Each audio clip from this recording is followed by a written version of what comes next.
रिया जुड़ी हुई है। रिया, 90 विधानसभा सीटों पर सुबह से वोटिंग जारी है। दिग्गज लगातार दावे कर रहे हैं अपनी अपनी जीत के। कहा यह जा रहा है कि हरियाणा की जनता बदलाव की मूड में है। बीजेपी की तरफ से तीसरी बार सरकार बनाने का दावा किया जा रहा है। आप कहां पर मौजूद हैं, वहां पर क्या कुछ चुनावी समीकरण?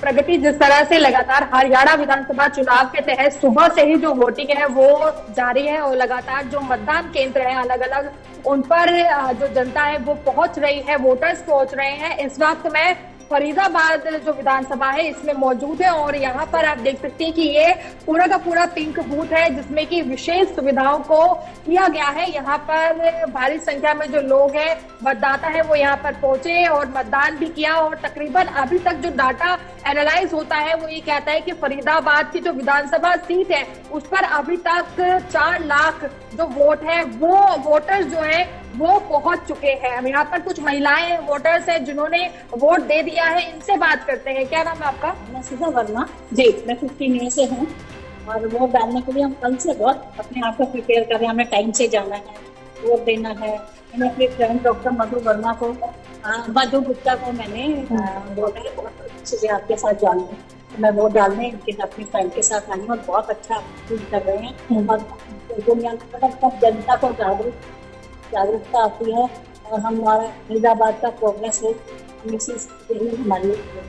जी देखिए, इन्होंने कहा कि प्रोग्रेस हो यानी कि विकास को मन में रखा है। आपका क्या कहना है? यही कहना है कि सब जो है एक तो वोटिंग के लिए जागरूक हुए ताकि जो है हमारा जो मतदान हमने किया है एक सही हाथों में इसकी वो धारा जाए और चुनाव सही हो और उसके अंतर्गत जो है हमारे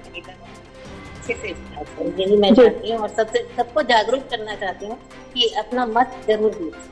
हरियाणा में महिलाओं के लिए भी सरकार बहुत कार्य करने का विचार कर रही थी। महिलाओं को लेकर क्या सोचा आपने मत से पहले? मेरे तो शुरू से ही जो है महिलाओं के लिए यहाँ पर जो है बहुत ज्यादा सिक्योरिटी और ये सेफ्टी की और है और मैं यही चाहूंगी कि आगे भी ऐसे। तो 70 साल से रह रहे हैं फरीदाबाद में, अपने एक ही पॉकेट में 50 मिलियन और मतलब हमारी सिक्योरिटी हो, सुविधाएं हो और हम बच्चे कहीं कहीं जॉब करते हैं, हम लोग अपने घर में रहते हैं, हमारी कुछ सेफ्टी चाहिए। जी तो देखिए, विकास के साथ साथ प्रगति, इसके साथ साथ में महिलाओं को भी सुरक्षा व्यवस्था पर भी कई सारी जो सुविधाएं हैं वो सरकार से चाहिए जिनकी मांग ये लोग कर रहे हैं और उसी को ध्यान में रखते हुए मतदान किया है। आपका क्या नाम है सर? लाल सिंह परसवाल मेरा नाम है। जी, क्या कहना है? मत कर दिया आपने, वोट दे दिया? मैंने वोट दे दिया है और मैं यही कहना चाहूंगा कि हर व्यक्ति को अपने मत का अधिकार का पूरा प्रयोग करना चाहिए और ये जनता का एक महापर्व है, डेमोक्रेसी का महापर्व है जिसको प्रत्येक व्यक्ति को आकर के उसका इस्तेमाल करना चाहिए ताकि हमारे भविष्य के लिए हमारी सरकारें बने और हमारे बच्चों का और हमारे हर चीज का ख्याल रखते हुए सरकार बनाई जाए ताकि बच्चों के भविष्य को भी और हमारी क्या प्रगति होगी, किस पार कर होगी, कौन हमारा ऐसा कैंडिडेट है जो हमारे लिए ख्याल रख सकता है और आगे हमें बढ़ा। हरियाणा के लिए अगर चुनाव की बात करेंगे तो चुनाव का मतलब है बहुत बड़ा बदलाव को देखते हुए क्या आपने अपना वोट डाला है आज? नहीं मैम, बदलाव क्या देखने वाली बात है, चारों तरफ युद्ध हो रखे हैं, जंग चल रही है। देखने वाली बात ये है कि कौन उसको रोक सकता है, कौन हमें सेफ रख सकता है। पॉइंट एक ये भी है कि बदलाव भी जरूरी नहीं है, पॉइंट ये भी है कि किसको सेफ्टी के द्वारा वो हमें कर सकता है, किसको कौन कहाँ रोक सकता है। तो आपका कह रहे हैं कि क्षेत्रीय मुद्दों के अलावा रास्ते पर ज्यादा जोर दिया? रास्ते पर ज्यादा जोर देना चाहिए क्योंकि हम अगर देश है सब कुछ है तो हमें देश के हित में करना चाहिए कि देश हमारा कहाँ सेफ है, कैसे है, कौन उसको सेफ रख सकता है। जी तो देखिए, प्रगति हरियाणा के इस विधानसभा चुनाव में हर एक मतदाता का अपना अपना अलग अलग मत है, अपना अलग अलग विचार है क्योंकि अब तक जिस तरह से हम लगातार सुबह से सुन रहे हैं मतदाताओं के विचारों को, उनसे ये सामने आता है कि कई लोग ये कह रहे हैं कि हरियाणा का जो विकास है वो होना चाहिए। बेसिक जो जरूरतें हैं एक जनता की रहती है जिनमें कि अस्पताल की सुविधा हो, स्वास्थ्य सेवाएं हो, युवाओं के लिए रोजगार हो, उसी के साथ साथ महंगाई में कमी हो, तमाम ऐसे मुद्दों को हमने देखा। महिलाओं को लेकर बात करें तो उन्होंने सुरक्षा को अहमता दी है और इसी के साथ साथ में क्योंकि अब लोग कहीं ना कहीं पर ये भी बोल रहे हैं कि सिर्फ क्षेत्रीय या राज्य विकास को देखकर ही वो अपना वोट नहीं कर रहे, बल्कि जो रास्ते के मुद्दे हैं उन्हें देखकर भी अपना वोट कर रहे हैं। तो बहुत कुछ कह पाना हालांकि बिल्कुल भी स्पष्ट नहीं है कि जनता के मन में क्या कुछ चल रहा है, लेकिन जिस तरह से लगातार सुबह से काफी जागरूक तरीके से जो मतदान मत करने के लिए मतदाता पहुंच रहे हैं, वो अपने विचारों को भी रख रहे हैं और अपना जो वोट है वो सही समय पर आकर दे भी रहे हैं। इस वक्त आप देख सकते हैं ये पिंक बूथ है।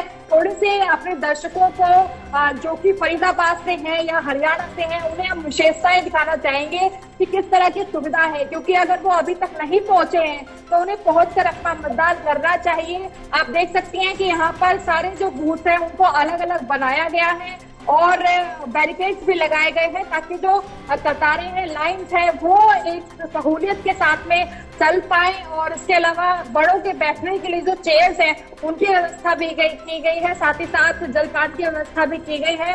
और पिंक बूथ है, पिंक कलर जहां पर भी नजर आता है वहां पर अलग से सुविधा महिलाओं के लिए की गई है। और खास बात यह है कि यहाँ पर ऑब्जर्वेशन जो टीम है उनकी गाड़ियां भी मौजूद है, यानी कि लगातार जो इलेक्शन कमीशन है वो भी नजर रख रहा है कि चुनाव प्रक्रिया जो है वो किस तरह से चल रही है। देखना होगा कि शाम तक जो मार्जिन है वो किस तरह से बीतता है, क्योंकि जैसे जैसे दिन बढ़ रहा है गर्मी भी बहुत ज्यादा बढ़ रही है, लेकिन वोटर्स की संख्या फिलहाल कम नहीं हो रही है। लगातार उसी मार्जिन में जो वोटर्स हैं वो मतदान केंद्र पर पहुंच रहे हैं और अब तक फरीदाबाद में लगभग 4 लाख जो वोटर्स हैं वो मतदान केंद्रों पर पूरे समीकरण में पहुंच चुके हैं।